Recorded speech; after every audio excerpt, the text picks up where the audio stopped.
بسم اللہ الرحمن الرحیم۔ السلام علیکم ورحمۃ اللہ وبرکاتہ۔ محترم جناب احمد پاشا قادری صاحب، رکن اسمبلی و جنرل سیکرٹری مجلس اتحاد المسلمین، برادرم مولانا صوفی صاحب، ظہیر الدین صوفی صاحب، معزز حاضرین اکرام، بزرگان ملت، میری عزت دار ماں اور بہنوں، میرے غیر نوجوان ساتھیوں،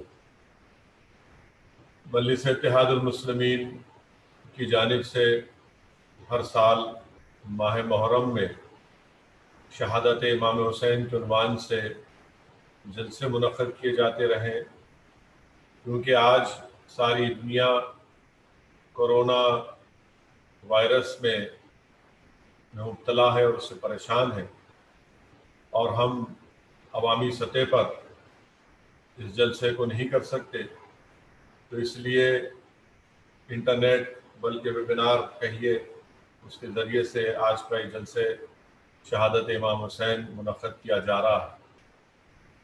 عزیزان ملت، میری عزت دار ماں اور بہنوں،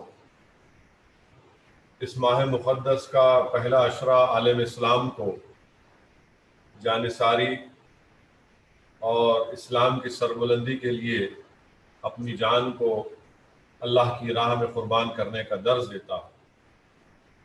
اس ماہ مبارک کی سب سے بڑی خصوصیت یہ بھی ہے کہ ماہ محرم میں عاشورہ کے دن حضرت آدم علیہ السلام کی توبہ قبول ہوئی۔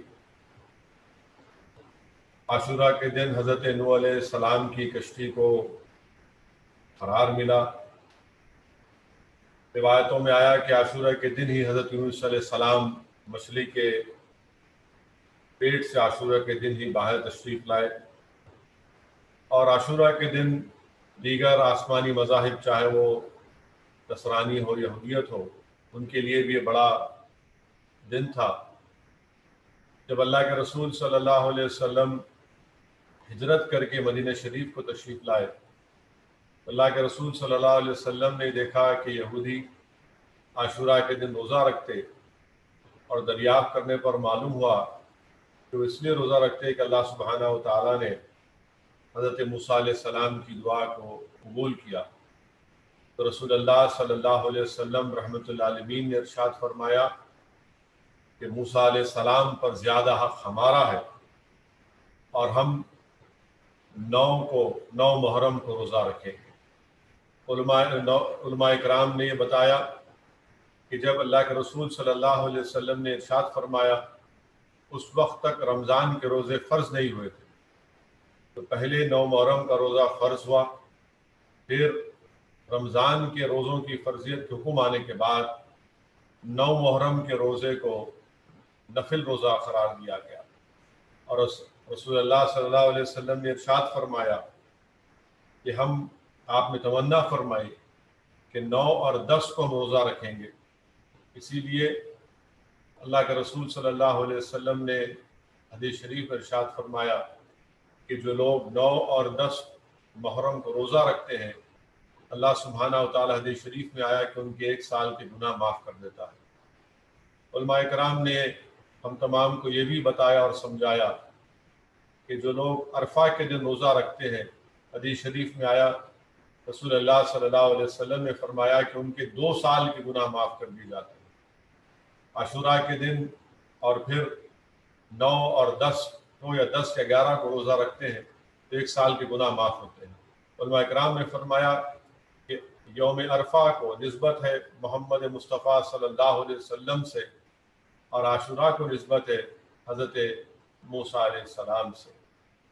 بہرحال عزیزان ملت، 10 محرم ہمیں اہل بیت کی سیرت کی طرف دعوت و فکر بھی دیتا ہے، اور ترمذی شریف میں حضرت ابو سعید خدری رضی اللہ تعالیٰ عنہ کے سے روایت ہے کہ آپ بتاتے ہیں کہ اہل بیت کون ہیں۔ اللہ کے رسول صلی اللہ علیہ وسلم یہ ارشاد فرماتے ہیں کہ تمہاری دعا رکی رہتی ہے جب تک کہ تم مجھ پر یعنی محمد صلی اللہ علیہ وسلم پر اور میری آل پر درود السلام کو نہیں بھیجتے۔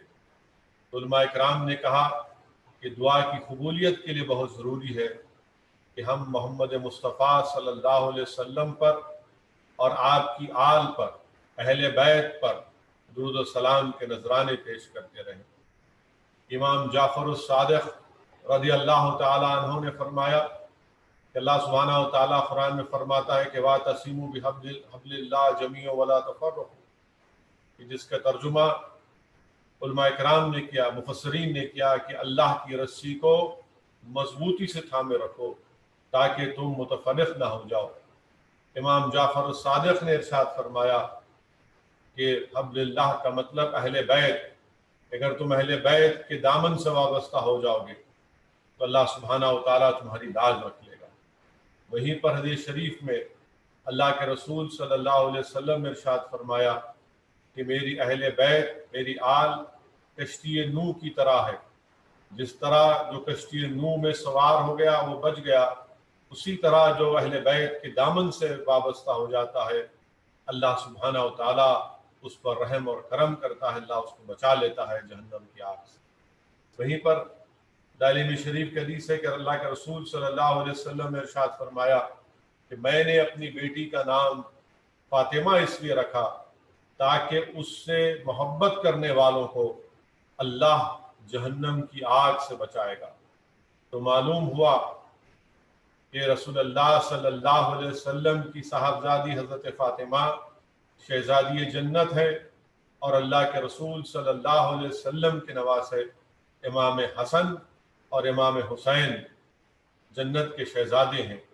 تو جس کسی کو جنت میں جانا ہے وہ اہل بیت کی ان سرداروں کی عزت اور تعظیم کرنا لازمی ہے۔ مسند امام احمد بن حنبل میں حدیث شریف امام احمد لکھتے ہیں کہ اللہ کے رسول صلی اللہ علیہ وسلم نے ارشاد فرمایا، حدیث شریف لکھتے ہیں کہ اللہ کے رسول صلی اللہ علیہ وسلم کے ایک ہاتھ میں امام حسن کا ہاتھ اور دوسرے ہاتھ میں سید الشہداء امام حسین کا ہاتھ ہے، اور رحمت للعالمین صلی اللہ علیہ وسلم ارشاد فرماتے ہیں کہ یا اللہ جو ان لوگوں سے محبت کرتا ہے، یعنی جو امام حسن اور حسین سے، جو ان کے والد اور والدہ سے محبت کرتا ہے، اللہ تو ان کو جنت میں میرا ساتھ نصیب فرما دے۔ تو معلوم ہوا کہ جو بی بی فاطمہ شہزادی جنت سے محبت کرتے ہیں، جو شیر خدا حضرت علی امیر المومنین سے محبت کرتے ہیں، جو امام حسن اور حسین سے محبت کرتے ہیں، جنت میں اللہ ان کو رسول اللہ صلی اللہ علیہ وسلم کے ساتھ رکھے گا۔ میرے عزیز دوستوں اور بزرگوں، علماء کرام نے ہم کو یہ سمجھایا کہ جو محبوب ہوتا ہے وہ محب کی اداؤں کا دیوانہ ہوتا ہے، اور محبوب اپنے محب کے تمام اداؤں کو اپناتا ہے۔ تو اس لیے علماء کرام نے ہم کو سمجھایا کہ جب ہم اہل بیت سے محبت کا دعویٰ کرتے ہیں تو باطل طاقتوں سے، باطل نظام سے ہم کو نفرت کرنا بے حد ضروری ہے۔ وہیں پر حدیث شریف میں رسول اللہ صلی اللہ علیہ وسلم نے فرمایا کہ جو میری آل سے، میرے اہل بیت سے بغض رکھے گا وہ منافق ہے۔ تو نفاق کی کیفیت بتا دی گئی۔ تو یاد رکھیے، اگر ہم اہل بیت سے محبت کا دعویٰ کرتے ہیں اور پھر باطل طاقتوں سے، باطل نظام سے اور شیطانی طاقتوں سے، نفاق پیدا کرنے والوں سے محبت کرتے ہیں تو یہ غلط ہے۔ دو سمندر کے کنارے کبھی بھی ایک نہیں ہو سکتے۔ اللہ کے رسول صلی اللہ علیہ وسلم نے حدیث شریف میں یہ بھی فرمایا کہ امام حسین کے بارے میں کہ حسن میرے اسباط میں سے، حسین میرے اسباط میں سے۔ شیخ عبداللہ محدث دہلوی رحمۃ اللہ علیہ اپنی کتاب اشاعت اللمعات میں تحریر فرماتے ہیں کہ اسباط کے قرآن شریف میں جو آپ لکھتے ہیں کہ آل یعقوب علیہ السلام کے تعلق سے یہ آیا ذکر آیا، اور شیخ عبداللہ محدث دہلوی فرماتے ہیں کہ اسباط کے معنی کیا ہے؟ ایک درخت ہوتا ہے، اس درخت کے تنا اپنی جڑوں سے منسلک ہوتا ہے۔ تو آپ شیخ عبداللہ محدث دہلوی یہ سمجھاتے ہیں کہ امام حسین اپنے نانا محمد مصطفیٰ صلی اللہ علیہ وسلم سے منسلک ہے، اور دین اسلام ایک درخت ہے، اس درخت کے تنے پر کئی شاخیں ہیں۔ امام حسین کے تعلق سے اللہ کے رسول صلی اللہ علیہ وسلم نے فرمایا کہ امام حسین میرے اسباط میں سے سبت ہے، تو یہ شاخیں سمرقند سے نکلتی ہیں، اجمیر کو نکلتی ہیں، حمیدیرہ پہ نکلتی ہیں، اور یہ صبح قیامت تک دین اسلام کو ثمر آور کرتی رہیں گی۔ میرے عزیز دوستوں اور بزرگوں، اہل بیت کی محبت مسلمانوں میں، عالم اسلام میں اتحاد پیدا کرنے کی ایک ہی وجہ ہے، اور بہت ہی بنیادی وجہ ہے۔ مختلف چیزوں پر اختلاف ہو سکتا ہے، مگر کسی کلمہ گو مسلمان کو اہل بیت کی محبت پر اختلاف نہیں ہو سکتا۔ اگر اہل بیت کو ہم کی بنیاد پر ہم اتحاد پیدا کریں گے، اس سے اللہ، اس کے رسول کی خوشنودی حاصل ہوگی، آخرت میں کامیابی ملے گی، دنیا میں کامیابی ملے گی، اور ہمارے دنیا کے باہمی کاموں میں ہم کو الفت حاصل ہوگی۔ اسی لیے میرے عزیز دوستوں اور بزرگوں، برکات آل رسول میں حدیث شریف لکھی گئی کہ رسول اللہ صلی اللہ علیہ وسلم نے ارشاد فرمایا کہ ہر چیز کی بنیاد ہوتی ہے، اور یہ دین کی بنیاد اہل بیت اور اصحاب رسول صلی اللہ علیہ وسلم ہے۔ میرے عزیز دوستوں اور بزرگوں، میری عزتدار ماں اور بہنوں، تفسیر کبیر اور تفسیر روح البیان میں حدیث شریف لکھی گئی کہ جو اہل بیت کی محبت پر مرے گا اس کو شہید کا رتبہ دیا جائے گا۔ جو اہل بیت کی محبت پر مرے گا اللہ اس کی مغفرت کر دے گا۔ جو اہل بیت کی محبت پر مرے گا اللہ سبحانہ و تعالی اس کو ملک الموت کے ذریعے سے جنت کی بشارت دے گا۔ جو اہل بیت کی محبت پہ مرے گا اللہ سبحانہ و تعالی اس کو جنت میں ایسے داخل کرے گا جیسے کوئی دلہن، ایک نئی دلہن اپنے نئے گھر میں داخل ہوتی ہے۔ علماء کرام نے ہم کو سمجھایا کہ جس کے دل میں اہل بیت کی محبت نہیں ہے اس کے ایمان کی بنیاد نہیں ہے۔ تو ضروری ہے کہ اگر ہم کوئی بڑی عمارت کو تعمیر کرتے ہیں، علماء کرام نے سمجھایا کہ اس کی بنیاد ہونا بہت ضروری ہے۔ تو بہت ضروری ہے کہ ہر مسلمان کے دل میں اہل بیت کی محبت پیدا ہونا بے حد ضروری ہے۔ میرے عزیز دوستوں اور بزرگوں، ابھی آپ نے جناب ظہیر الدین صوفی صاحب کی خطاب میں آپ نے سنا، اہل بیت کی محبت کے سلسلے میں آپ نے سنا کہ اللہ کے رسول صلی اللہ علیہ وسلم نے ارشاد فرمایا کہ میں تمہارے درمیان میں دو چیزوں کو چھوڑے جا رہا ہوں، ایک قرآن کریم اور دوسری میری آل اہل بیت۔ میرے عزیز دوستوں اور بزرگوں، علماء کرام نے ارشاد فرمایا، علماء کرام نے ہم کو سمجھایا کہ اللہ کی کتاب صبح قیامت تک اولاد آدم کے لیے ایک ہدایت کا راستہ ہے، اور وہیں پر اللہ کے رسول صلی اللہ علیہ وسلم کی آل، کیونکہ وہ قرآن کریم کی تفسیر کا ایک نمونہ ہے، اور پھر رسول اللہ صلی اللہ علیہ وسلم کی زندگی کا بھی ایک عملی نمونہ ہے۔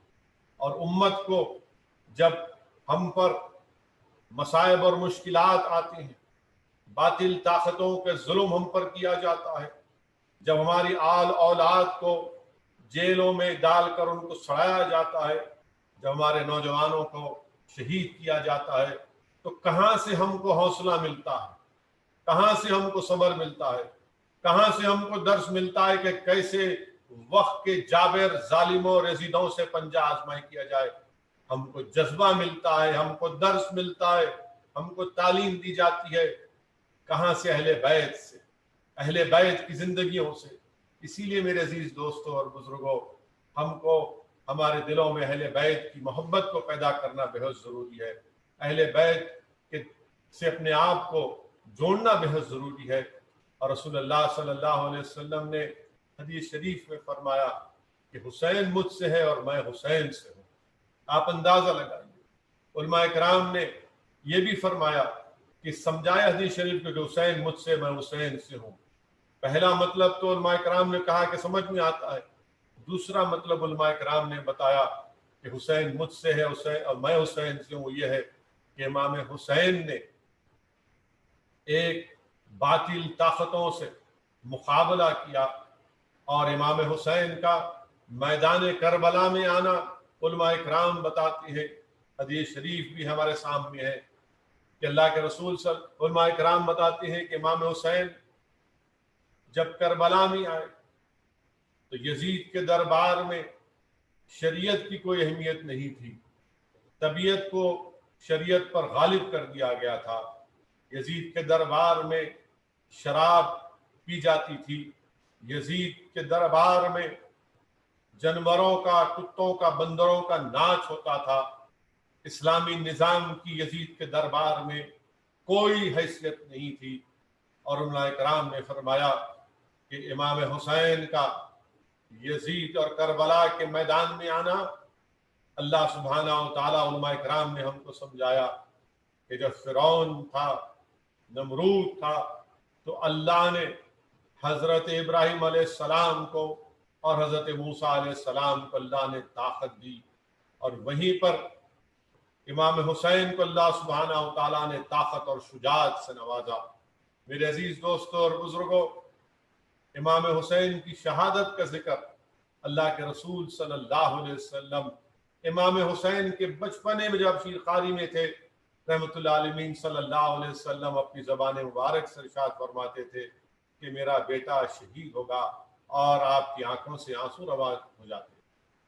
پھر اللہ کے رسول صلی اللہ علیہ وسلم واقعات میں آیا کہ میں نے علماء کرام کے ختموں کے پاس بیٹھ کر علماء کرام کی زبانوں سے سنا، ان کے بصیرت افروز خطابات جو میرے کانوں میں آج بھی گونج رہے ہیں، کہ علماء کرام نے فرمایا کہ ایک مرتبہ رسول اللہ صلی اللہ علیہ وسلم کے پیر پر رسول اللہ صلی اللہ علیہ وسلم کے صاحبزادے تھے، اور دوسرے پیر مبارک پر سید الشہداء امام حسین تھے۔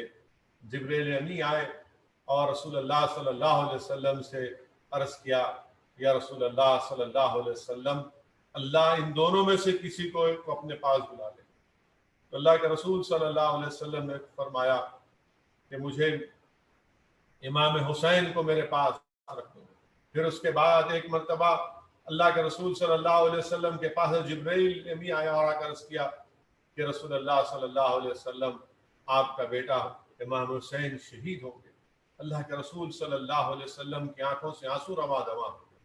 آپ نے اس واقعے کی تفصیل جناب احمد پاشا قادری صاحب کے بصیرت افروز خطاب میں سنا۔ وہیں پر حضرت یحییٰ حضرمی رحمۃ اللہ علیہ رضی اللہ تعالی عنہ فرماتے ہیں کہ ایک مرتبہ آپ حضرت علی کے ساتھ ایک مقام نینوا سے گزر رہے تھے، تو حضرت علی پکار کر کہتے ہیں کہ ابو عبداللہ، صبر کا دامن نہیں چھوڑنا۔ حضرت یحییٰ حضرمی حضرت علی شیر خدا امیر المومنین سے پوچھتے ہیں، یا علی آپ کس کو پکار رہے تھے؟ تو شیر خدا امیر المومنین حضرت علی کہتے ہیں کہ میں نے محمد مصطفیٰ صلی اللہ علیہ وسلم سے سنا کہ میرا بیٹا حسین دریائے فرات کے کنارے شہید ہوگا، اسی لیے میں اس کو آواز دے رہا ہوں۔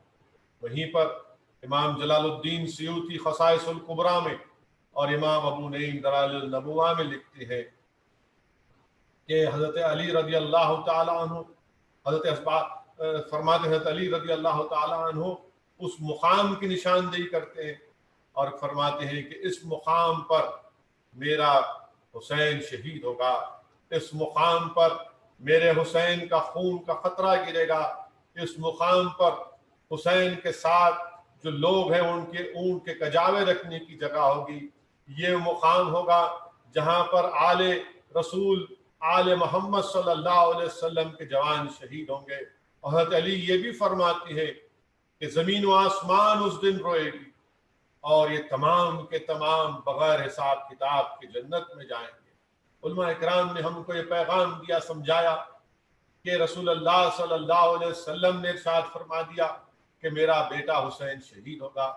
شیر خدا حضرت علی ارشاد فرمائے کہ امام حسین کی شہادت کی جگہ تک آپ نے اس کی نشاندہی کر دی۔ میرے عزیز دوستوں اور بزرگوں، سوال یہ پیدا ہوتا ہے کہ کیا کسی نے دعا اگر کر دیتے کہ یہ مارے کا یہ امتحان ٹل جائے؟ اللہ کے رسول صلی اللہ علیہ وسلم جس کو شاعر نے کہا، جس کو ایک عاشق نے کہا کہ وہ زبان جس کو سب کن کی کنجی کہیں، اس کی نافذ حکومت پہ لاکھوں سلام۔ وہ اللہ کے رسول صلی اللہ علیہ وسلم اگر دعا فرما دیتے تو کیا یہ امتحان یہ مارے کا نہیں ٹل جاتا؟ وہ محمد مصطفیٰ صلی اللہ علیہ وسلم جس کے حکم پر سورج دوبارہ آیا، وہ محمد صلی اللہ علیہ وسلم جس کے ایک انگلی کے اشارے پر چاند کے 2 ٹکڑے ہو گئے، وہ محمد صلی اللہ علیہ وسلم کے تبوک میں جن کی انگلی مبارک سے پانی نکل گیا، وہ محمد صلی اللہ علیہ وسلم جو حضرت جابر کے دسترخوان پر آپ موجود ہیں، تشریف فرما ہے، 70 صحابی پیٹ بھر کھانا کھاتے ہیں کہ رسول اللہ صلی اللہ علیہ وسلم اگر دعا فرماتے تو کیا یہ کربلا کا معرکہ نہیں ٹل جاتا؟ تو میرے عزیز دوستوں اور بزرگوں، علماء کرام نے ہم کو سمجھایا کہ اللہ کے رسول صلی اللہ علیہ وسلم کی سیرت نے اسے ہم کو پیغام ملتا ہے کہ رسول اللہ صلی اللہ علیہ وسلم نے پیغام دیا کہ اپنے معاملات منبر اور محراب کے ساتھ ساتھ، دعا کے ساتھ ساتھ ہم تمام کو میدان کارزار میں آنا پڑے گا، باطل طاقتوں کو شکست دینے کے لیے میدان میں آنا پڑے گا۔ اور اللہ کے رسول صلی اللہ علیہ وسلم کی سیرت ہم کو پکار پکار کر کہہ رہی ہے کہ اللہ کے رسول صلی اللہ علیہ وسلم بدر کے میدان میں آئے، احد کے میدان میں آئے، اپنے دندان مبارک کو شہید کیا محمد مصطفیٰ صلی اللہ علیہ وسلم نے۔ طائف میں اللہ کے رسول صلی اللہ علیہ وسلم کو اپنے خون میں لہو لہان ہونا پڑا۔ اللہ کے رسول صلی اللہ علیہ وسلم کی سیرت ہم کو آواز دے رہی ہے کہ احد کے میدان میں اللہ کے رسول صلی اللہ علیہ وسلم کو اپنے چچا حضرت حمزہ رضی اللہ تعالیٰ عنہ کے جسم کے ٹکڑے دیکھنا پڑا۔ رسول اللہ صلی اللہ علیہ وسلم کی سیرت ہم کو پکار پکار کر کہہ رہی ہے کہ کعبے کا صحن ہے، محمد مصطفیٰ صلی اللہ علیہ وسلم سرو سجود ہے، سجدے میں ہے، اور رحمت العالمین صلی اللہ علیہ وسلم کے جسم مبارک پر اجڑی ڈالی جا رہی ہے۔ میرے عزیز دوستوں اور بزرگوں، علماء کرام نے فرمایا رسول اللہ صلی اللہ علیہ وسلم کی سیرت ہم سے پکار پکار کر کہہ رہی ہے کہ جنت کا راستہ کٹھن وادیوں سے گزرتا ہے۔ میرے عزیز دوستوں اور بزرگوں، رسول اللہ صلی اللہ علیہ وسلم نے ارشاد فرمایا کہ سب سے زیادہ امتحان انبیاء کا ہوتا ہے، پھر صدیقین کا ہوتا ہے، اور اس کے بعد شہداء کا ہوتا ہے۔ میرے عزیز دوستوں اور بزرگوں، سید الشہداء امام حسین ہے، اور امام حسین نے انبیاء کی پوری سنتوں کو ادا کیا۔ انبیاء کی سنت ہوتی ہجرت کرنا، امام حسین نے کوفہ کو ہجرت کی۔ انبیاء کی سنت ہوتی بھوک اور پیاسا رہنا، امام حسین اور آل محمد صلی اللہ علیہ وسلم بھوک اور پیاس کی شدت میں مبتلا ہوئے۔ انبیاء کی سنت ہے کہ اپنی آل کو اللہ کی راہ میں قربان کر دینا، امام حسین نے اپنی پوری آل کو اللہ کی راہ میں قربان کر دیا۔ میرے عزیز دوستوں اور بزرگوں، وہیں پر ہم کو یہ بھی ملتا ہے کہ امام حسین نے کس طرح صبر کا مظاہرہ کیا، اور وہ کیوں نہ کریں، ان کی ماں خود صابرہ حضرت فاطمہ۔ امام حسین کا صبر دراصل حضرت فاطمہ شہزادی جنت کا صبر۔ اور کون امام حسین؟ کون امام حسین؟ وہ امام حسین جس میں اللہ کے رسول صلی اللہ علیہ وسلم نے اپنی زبان مبارک امام حسین کی زبان میں ڈالی۔ وہ امام حسین جس کو اللہ کے رسول صلی اللہ علیہ وسلم سرور کائنات تاجدار انبیاء امام حسین کو اپنے کندھے پر اٹھا رہے ہیں، اپنی پشت پر بٹھا رہے ہیں، امام حسین کو اپنے کندھے پر بٹھا کر لے کر جا رہے ہیں۔ تو فاروق اعظم عرض کرتے ہیں کہ کیا سواری ہے؟ تو رسول اللہ صلی اللہ علیہ وسلم فرماتے ہیں کہ عمر کیا سوار بھی ہے۔ میرے عزیزان ملت، میری عزتدار اور ماں اور بہنوں، یہ امام حسین ہے، یہ امام حسین۔ اللہ کے رسول صلی اللہ علیہ وسلم اپنی عنبری زلفیں امام حسین کو تھما رہے ہیں، اور وہ امام حسین جو اپنے نانا کی عنبری زلفوں کو تھام رہے ہیں، کربلا میں اسلام کی ڈوبتی ہوئی کشتی کو بچا رہے ہیں۔ میرے عزیز دوستوں اور بزرگوں، امام حسین کربلا میں بہت لمبی گفتگو اور تفصیل ہے۔ میں صرف آج کے جلسے میں اتنا عرض کرنا چاہتا ہوں کہ امام حسین کی شہادت، اہل بیت کی شہادت، یہ کیا ہے؟ میرے عزیز دوستوں اور بزرگوں، امام حسین اور اہل بیت کی شہادت، یزید ایک پلید ہے جو شریعت کو مٹانا چاہتا تھا، جو شریعت سے اس کا کوئی تعلق نہیں تھا۔ تو امام حسین نے کربلا میں اپنا سب کچھ قربان کر دیا، اور مصائب اور مشکلات کا سامنا کیا صبر کے ساتھ۔ اور واقعات میں آیا امام حسین کی صاحبزادی عرض کرتی ہیں کہ جب امام حسین نے کربلا میں اپنے صاحبزادے علی اکبر کی لاش کو اٹھا کر لے کر آئے تو اس وقت تک سید الشہداء امام حسین کے کوئی بال سفید نہیں تھے، مگر امام حسین نے اپنے نوجوان بیٹے کی لاش مبارک اٹھا کر لائے تو آپ کی صاحبزادی نے عرض کیا کہ ابا جان کے پورے بال سفید ہو گئے۔ آپ اندازہ لگائیے میرے عزیز دوستوں اور بزرگوں، نواز رسول پر، اہل بیت پر امام حسین کے شیرخوار بچے کے گلے میں تیر ماری جاتی۔ تاریخ اسلام گواہ ہے کہ جب کبھی بھی دشمن سامنے آیا تو کبھی اغیاروں سے آیا تو کبھی ہماری صفوں سے آیا۔ نواز رسول پر، اہل بیت پر پانی بند کرنے والے کون، تیر چلانے والے کون، اور پھر جب نماز اذا ہوتی تو امام حسین کے پیچھے آ کے نماز بھی پڑھتے اور پھر امام حسین پر اور اہل بیت پر حملہ بھی کرتے۔ میرے عزیز دوستوں اور بزرگوں، امام حسین کی شہادت، اہل بیت کی شہادت ہم کو کیا کہتی ہے، ہم کو کیا پیغام دیتی ہے؟ امام حسین کی شہادت ہم کو یہ پیغام دیتی ہے کہ دنیا کے جابر اور ظالموں سے مقابلہ کرنا ضروری ہے۔ امام حسین کی شہادت سے ہم کو حوصلہ ملتا ہے کہ ظالموں کا ظلم نہیں سہیں گے بلکہ مظلوموں کا ساتھ دیں گے، کمزوروں کا ساتھ دیں گے اور ظالم اور جابروں کو ان کے ظلم کرنے سے روکیں گے۔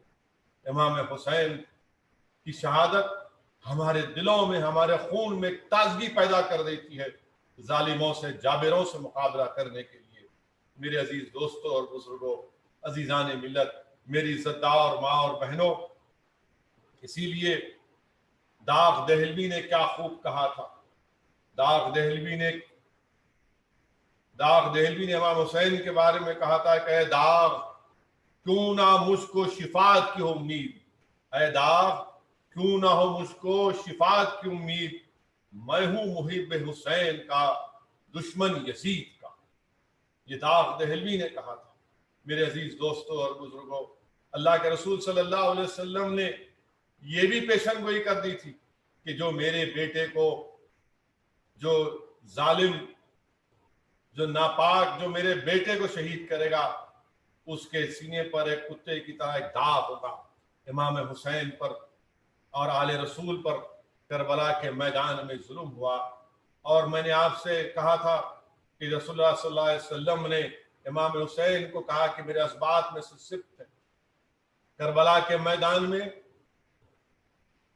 ظالموں نے، باطل طاقتوں نے رسول اللہ صلی اللہ علیہ وسلم کے صفت کو خنجر سے ختم کرنے کی کوشش کی، مگر دین اسلام کو مرجھانے سے سید السجاد امام زین العابدین نے بچا لیا۔ وہ کمزور ہیں، بیمار ہیں، یزید کے قیدی ہیں، مگر اور آپ کے سامنے امام زین العابدین کے سامنے علی اکبر اور علی اصغر کی شہادت ہے۔ امام زین العابدین کے سامنے امام حسین سے جو ظلم کیا گیا وہ آپ کے سامنے، آپ کی شہادت، سید الشہداء کی شہادت سامنے۔ امام زین العابدین کے سامنے آپ کی پھوپھی حضرت زینب کی آہیں ہیں، مگر آپ نے اپنے حوصلوں کو پست ہونے نہیں دیا، بلکہ امام زین العابدین نے اپنے حوصلوں کو اور بلند کیا اور اپنے کردار سے ان باطل طاقتوں پر ایک تماچا رسید کیا۔ اور امام زین العابدین نے ہم تمام کو یہ پیغام دیا کہ دین حق کی سربلندی کے لیے، باطل طاقتوں کی شکست کے لیے، ظالموں کے ظلم کو روکنے کے لیے، مظلوموں کا ساتھ دینے کے لیے، کمزوروں کو ان کا حق دلانے کے لیے، اگر تمہارا گھر بار لٹتا ہے تو لٹ جائے، اگر تم کو قید و بند کی صحبتیں برداشت کرنا پڑے تو برداشت کرو، اگر تمہاری اولاد کٹتی ہے تو کٹنے دو، مگر کبھی بھی تمہارے جسموں میں زندگی کی آخری سانس جب تک اللہ رکھے گا کبھی بھی باطل طاقتوں سے سمجھوتا مت کرو۔ میرے عزیز دوستوں اور بزرگوں، یہ پیغام کربلا ہے کہ ہم جب تک زندہ رہیں گے اس وقت تک ہم باطل طاقتوں سے کوئی سمجھوتا نہیں کریں گے۔ امام حسین کی شہادت، اہل بیت کی شہادت ایک درس کربلا ہے۔ کربلا کا میدان ایک درس ہے، ایک درس کربلا ہے۔ یہاں پر کتابوں سے نہیں بلکہ امام حسین کی آل رسول کی شہادت سے اور ان کی اعلیٰ کردار سے ہم کو پڑھایا جاتا ہے۔ تو صبح قیامت تک جو کوئی بھی حق کی سربلندی کے لیے باطلوں سے پنجہ آزمائی کرتا رہے گا اور دین اسلام کو جو لوگ مٹانے آئیں گے، جو اس راہ میں اپنے آپ کو سب کچھ قربان کرتا رہے گا، وہ در حقیقت اس کربلا کے، اس امام حسین کے اس پیغام کو صحیح سمجھنے والا ہے۔ میرے عزیز دوستوں اور بزرگوں، علماء کرام نے یہ بھی فرمایا کہ شہادت حسین کے بعد کائنات انسانی کو دو کردار مل گئے۔ یزیدیت جو بدبختی، ظلم، استحصال، جبر، تفرقہ پروری، قتل و غارت گری اور خون آشامی کا استعارہ بن گیا۔ حسینیت جو عدل، امن، وفا اور تحفظ دین محمد صلی اللہ علیہ وسلم کی علامت ٹھہری۔ میں نے ہمیشہ کہا اور جب تک اللہ اسد الدین اویسی کو زندہ رکھے گا میں کہتا رہوں گا کہ قیامت تک حسین زندہ رہیں گے اور حسینیت کے پرچم قیامت تک لہراتے رہیں گے۔ یزید قیامت تک کے لیے مردہ ہے اور یزیدیت بھی قیامت تک کے لیے مردہ ہے۔ میرے عزیز دوستوں اور بزرگوں، امام حسین کی روح رگے کربلا سے ہم تمام کو پکار پکار کر کہہ رہے ہیں۔ سیدہ زینب کی روح اجڑے ہوئے خیمے سے آواز دے رہی ہے، علی اکبر، علی اصغر کے خون کا ایک ایک قطرہ، دریائے فرات کا کنارہ جو اہل بیت کے خون سے لال ہوا، وہ تمام کو پکار پکار کر کہہ رہا ہے کہ اگر حسین کے تم چاہنے والے ہو تو حسینیت کو اپنے کردار میں، اپنے عمل میں زندہ کرو۔ اگر تم حسین سے محبت کرتے ہو تو حسینیت کو پہچانو اور یزیدیت کو پہچانو۔ یزیدیت تم کو توڑنے کے لیے ہے، یزیدیت تمہارے اتحاد کو پارا پارا کرنے کے لیے ہے اور حسینیت تم کو جوڑنے کے لیے ہے۔ یزیدیت اسلام کو توڑنے کے لیے ہے اور حسینیت اسلام کی دیواروں کو اٹھانے کا نام ہے۔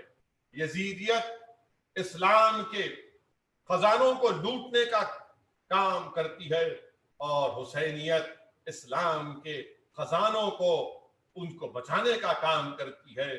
یزیدیت ظلم ہے، حسینیت امن ہے۔ یزیدیت اندھیرا ہے، حسین نور ہے، علم ہے۔ میرے عزیز دوستوں اور بزرگوں، یہ چیز کو ہم کو سمجھنا پڑے گا۔ یاد رکھیے کہ یزیدیت کو پہچاننا ضروری ہے۔ یزیدیت ہمارے اتحاد کو پارا پارا کرنا چاہتی ہے اور حسینیت اسلام کے دیواروں کو اٹھانے کا نام ہے۔ آج وطن عزیز میں مختلف طور طریقے سے ہم پر ظلم ڈھائے جاتے ہیں، ہم پر ظلم ڈھائے جاتے ہیں۔ بڑے بڑے یو اے پی اے کے سیکشن لگا کر جیلوں میں ڈالا جاتا ہے، مگر باطل طاقتوں کو جاننا چاہیے کہ ایک دن تمہارا ظلم ختم ہوگا انشاءاللہ تعالی، ایک دن تمہارا ظلم ختم ہوگا۔ ہم حسینیت کے پرچم تلے، ہم حسینیت کو کے پرچم اٹھائے ہوئے ہیں۔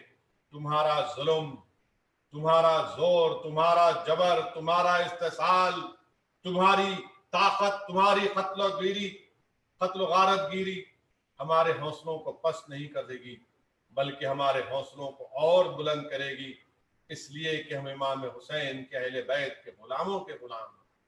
میرے عزیز دوستوں اور بزرگوں، ہم کو ہمارے حوصلوں کو بلند رکھنا ہے، اللہ کی ذات پر اٹوٹ توکل کرنا ہے، ڈرنے اور گھبرانے کی ضرورت نہیں ہے۔ اللہ ہمارے ساتھ ہے، اللہ ہمارے ساتھ ہے۔ اور میں ہمیشہ کہہ رہا ہوں کہ میں نے بزرگوں کی زبان سے سنا کہ حسبنا اللہ و نعم الوکیل۔ امام حسین کی شہادت، امام حسین اور اہل بیت کی قربانیاں ہم کو ایک حوصلہ دیتی ہے کہ ہم ان ظالم طاقتوں سے کبھی نہ ڈریں۔ میرے عزیز دوستوں اور بزرگوں، اہل بیت سے محبت میں اضافہ کریے۔ مجھے یہاں پر کشف المحجوب میں داتا گنج بخش علی حجوری رحمۃ اللہ علیہ نے اپنے اس کتاب میں امام باقر کا واقعہ لکھا رضی اللہ تعالیٰ. امام باقر راتوں میں اٹھ کر گر گڑا کر دعا کرتے تھے، اللہ سے دعا کرتے تھے، روتے تھے. تو آپ کا خادم ایک دن آپ سے عرض کیا کہ امام باقر سے آ کر عرض کیا کہ آپ راتوں میں اتنا گر گڑا کر روتے ہیں، اللہ سے دعا کرتے ہیں، اور آپ کہتے ہیں کہ اللہ رات ہو گئی، سب سو گئے، مگر تو زندہ ہے پروردگار. اور امام باقر اللہ سے رجوع ہوتے، گر گڑا کر اللہ سے بھیک مانگتے. تو آپ ایسا کیوں کرتے ہیں؟ امام باقر نے عرض کیا کہ دیکھو حضرت یعقوب علیہ السلام نے اپنی ایک اولاد کو کھویا تو آپ روتے تھے، اتنا روتے تھے کہ آپ کی آنکھ سفید ہو گئی تھی، اور میرے خاندان نے امام حسین کے ساتھ اپنے 18 لوگوں کو کھویا، تو میں اس لیے ان کے غم میں ان کو یاد کرتا ہوں اور میں اللہ سے فریاد کرتے رہتا ہوں. میرے عزیز دوستوں اور بزرگوں، یہ اہل بیت ہے. امام حسین کے کردار کے بارے میں آپ نے بہت سی باتیں سنی ہوگی. میں نے کشف المحجوب میں نے بلکہ کسی اور مقام پر میں نے پڑھا کہ امام حسین کے پاس ایک فقیر آیا اور آ کر کہا کہ مجھے آپ کچھ دے دیجئے. وہ پہلے امام حسن کے پاس گیا تھا، تو امام حسن نے اس سے کہا کہ دیکھو بھیک مانگنا غلط ہے، اگر تم واقعے میں مقروض ہو، کسی بہت بڑی پریشانی میں ہو تو تب کوئی اور بات ہے. تو شخص کہتا ہے کہ ہاں مجھے اسی میں میری یہی وجہ ہے. تو امام حسن نے اس کو 100 دینار دی. پھر وہ وہاں سے نکل کر امام حسین کے پاس آیا اور آ کر یہی کہا. تو امام حسین نے بھی اس سے وہی کہا کہ دیکھو بھیک مانگنا غلط ہے، اگر تم بیمار ہو یا پھر تمہارا قرضہ ہے. تو وہ کہتا ہے کہ ہاں یہی وجہ ہے. تو امام حسین اس سے پوچھتے ہیں کہ تم میرے بڑے بھائی امام حسن کے پاس گئے تھے؟ تو بولے ہاں. بولے تمہارو کیا دیے؟ تو بولے 100 دینار دیے. امام حسین اس کو 99 دینار دیتے. آپ دیکھیے وہ پوچھتا ہے کہ آپ امام حسن ہم کو 100 دیا، آپ مجھے 99 دیتے؟ تو بولے ہاں، چھوٹا بھائی کبھی بڑے بھائی کے آگے نہیں جا سکتا. وہ وہاں سے نکل کر عبداللہ ابن عمر رضی اللہ تعالیٰ عنہ کے پاس جاتے ہیں. وہ بھی اس کو کہتے ہیں، وہ اس کو صرف 7 دینار دیتے ہیں. وہ کہتا ہے کہ یہ کیا بات ہے، مجھے امام حسن نے 100 دیے، امام حسین نے 99 اور آپ 7 دیتے ہیں. عبداللہ ابن عمر سے کہتے ہیں کہ وہ دونوں نواز رسول ہیں، علم میں تقوی کے اعتبار سے مجھ سے بہت آگے ہیں، تو مجھے ان سے کیوں جوڑتا ہے؟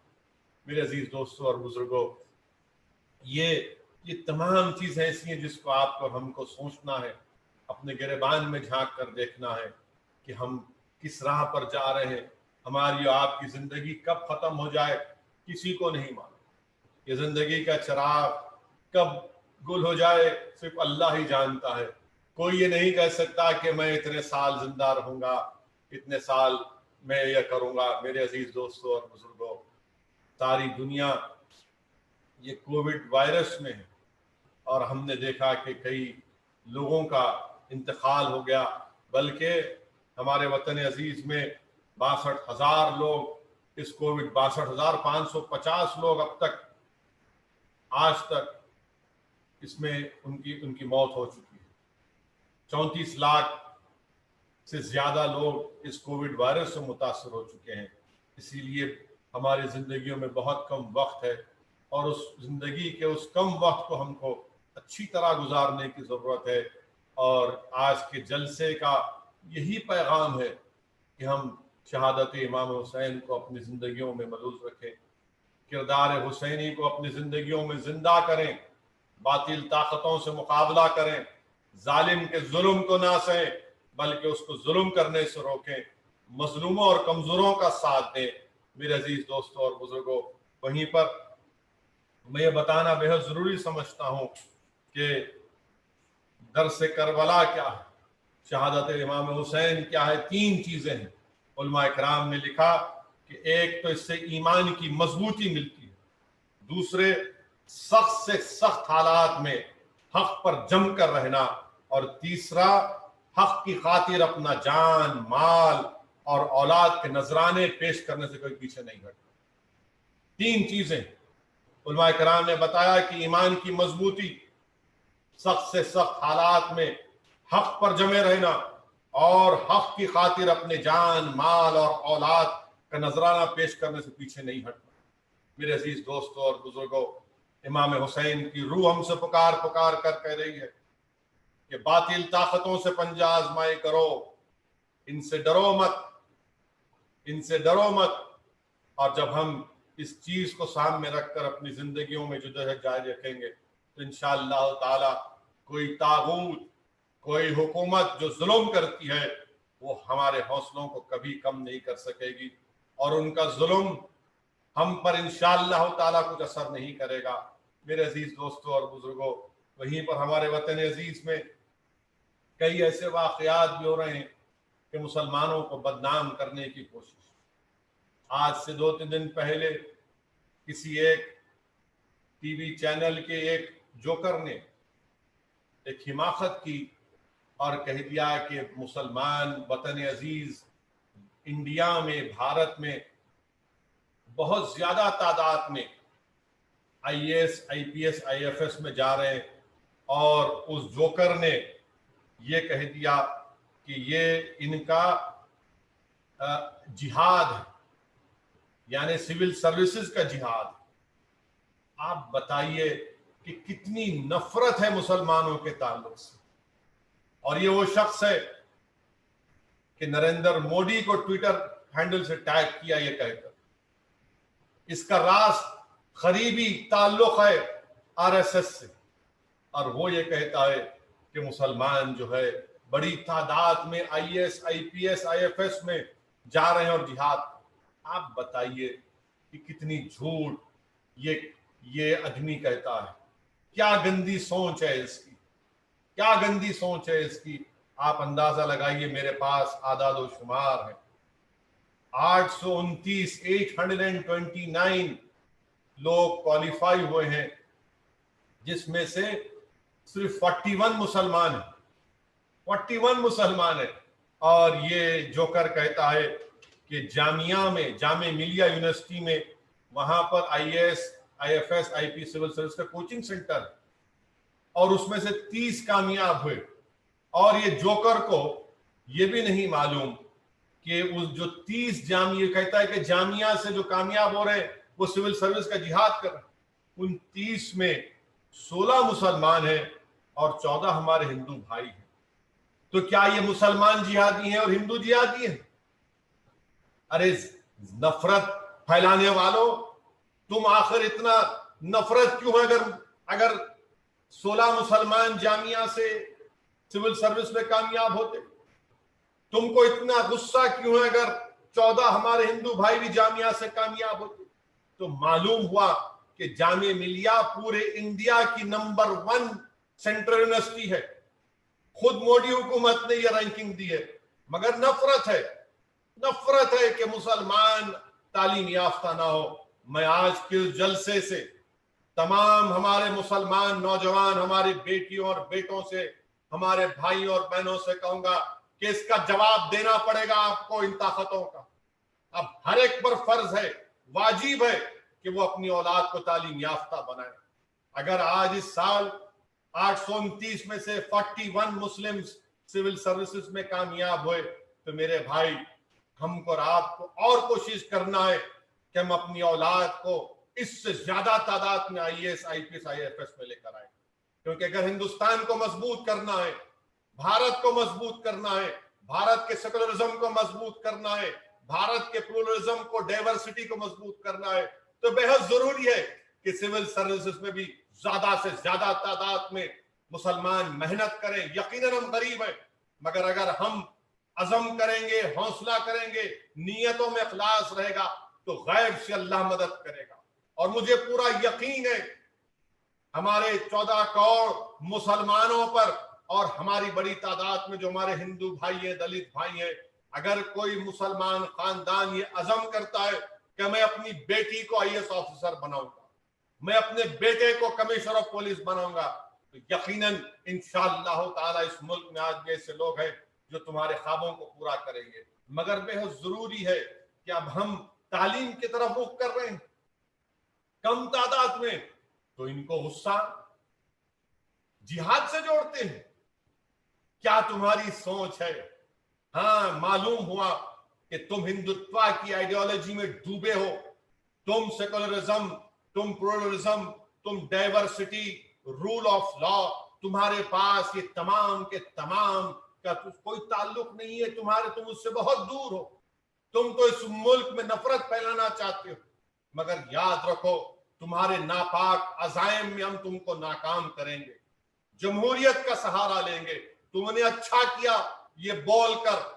اب انشاءاللہ تعالی بھارت کا ہر مسلمان، ہر خاندان اپنی اولاد کو پڑھائے گا انشاءاللہ تعالی، پڑھائے گا انشاءاللہ تعالی. ہم تمام کوشش کریں گے کہ اس سے بڑی تعداد میں، اس سے زیادہ ہر سال ہمارے بھارت کے مسلمان پڑھیں گے، محنت کریں گے، I A S, I P S, I F S کریں گے. یہ نریندر مودی کی سوچ ہے کہ کہا تھا مودی نے کہ ایک ہاتھ میں قرآن، ایک ہاتھ میں کمپیوٹر. ارے تم کمپیوٹر تو چھوڑو، تم تو ہم کو تباہ و برباد کرنا چاہتے ہو، تم تو ہماری ترقی کو دیکھنا نہیں چاہتے، تم تو حسد کرنے والے ہو. مگر یہی جد و جہد ہے. اگر مسلمان تعلیم کی طرف رخ کرے گا، علم حاصل کرے گا اور سیاسی میدان میں آگے بڑھے گا، سیاست میں حصہ لے گا. یاد رکھو میرے عزیز دوستوں اور بزرگوں، میں آپ سے پھر سے عرض کر رہا ہوں، میں اپنی انانیت یا اپنی شہرت کے لیے نہیں کہہ رہا ہوں، میں پوری ذمہ داری کے ساتھ آپ سے عرض کر رہا ہوں شہادت امام حسین کے جلسے سے، کہ وطن عزیز میں جب تک آپ اپنی ایک سیاسی طاقت کو نہیں بنائیں گے، ایک آزاد ہماری سیاسی قیادت نہیں بنے گی. یاد رکھیے مسائل کے انبار ہمارے سامنے ہیں. بہت آپ نے یہ تمام نام نہاد سیکولر پارٹیوں کا ساتھ کیا، کیا حاصل ہوا ہم کو؟ ہماری پارلیمنٹ میں کتنے مسلم ایم پیز جیت کر جاتے ہیں. لوگ انگلی اٹھائیں گے، اسد الدین تم حیدرآباد سے جیت کر جاتے ہو. میں سلام کرتا ہوں حیدرآباد کی غیور عوام کو جس نے مجھے کامیاب کیا. مگر بتاؤ، کیا صرف 23 جیتیں گے بھارت کی لوک سبھا میں؟ کتنے آئی ایس آفیسر ہیں پورے ملک میں؟ بس دیکھیے اس کی اعداد و شمار ہے. 3% I S, 1.8% I F S اور آئی پی ایس صرف 4%. میرے بھائی، اور پارلیمنٹ میں صرف 23. نہیں میرے عزیز دوستوں اور بزرگوں، میں آپ سے اپیل کر رہا ہوں کہ اٹھو، اس خواب غفلت سے بیدار ہو جاؤ، محنت کریے، جستجو کریے، پڑھیے لکھیے، سیاست میں حصہ لیجیے، اور اپنی سیاسی پارٹی کو، اپنی سیاسی قیادت کو مضبوط کریے. اسد الدین اویسی آج ہے، کل نہیں رہے گا، مگر یاد رکھو یہ مسائل تو کل رہنے والے ہیں. ان مسائل کو اگر ختم کرنا ہے، ہمارے ملک میں ہم کو اپنا جائز مقام حاصل کرنا ہے، تو یاد رکھیے آپ کے رونے سے، آپ کے پکارنے سے کوئی آپ کو حق نہیں دینے والا نہیں ہے. میرے بھائی، اگر آپ علم کے ذریعے، تعلیم کے ذریعے، اپنے صحیح سیاسی فیصلوں کے ذریعے ایک مقام پر آئیں گے تو تب جا کر آپ اپنے سیاسی مقدر کے فیصلے کریں گے. مگر اس وقت تک آپ صرف روتے رہیں گے. میرے بھائی، میں پھر سے میری عزتدار اور ماں اور بہنوں عرض کر رہا ہوں کہ جس کی آنکھ سے آنسو بہہ جاتے، ظالم اس کو سمجھتا ہے کہ یہ ہار گیا، ہم نے اس کو ہرا دیا. جس کی آنکھ سے آنسو بہہ جاتے ہیں، ظلم کرنے والا سمجھتا ہے کہ کمزور ہے. یاد رکھو، اب آنسو نہیں بہانا ہے. ہاں، آنسو بہانا ہے تو اللہ کے خوف سے بہاؤ، آنسو بہانا ہے تو اللہ کے رسول صلی اللہ علیہ وسلم کی عشق میں ڈوب کر بہاؤ. اگر آنسو بہانا ہے تو امام حسین کی شہادت کو، اہل بیت کی شہادت کو یاد کر کے آنسو بہاؤ. آنسو بہانا ہے تو رات کے اندھیرے میں اٹھو، جس طرح امام باقر اٹھ کر اللہ سے مناجات کرتے، اللہ سے بھیک مانگتے، اللہ سے عرض کرتے. مگر یہ دنیا کے سامنے اگر تم اپنے آنسو بہاؤ گے تو ان کے دلوں میں دل نہیں ہے، ایک پتھر ہے، پہاڑ ہے. یہ ہمارے آنکھ کے آنسو کو ہماری بے بسی اور کمزوری سمجھیں گے. میرے نوجوانوں، یہ کل کا مستقبل تمہارا ہے، اور تمہارے مستقبل کو روشن کرنے کے لیے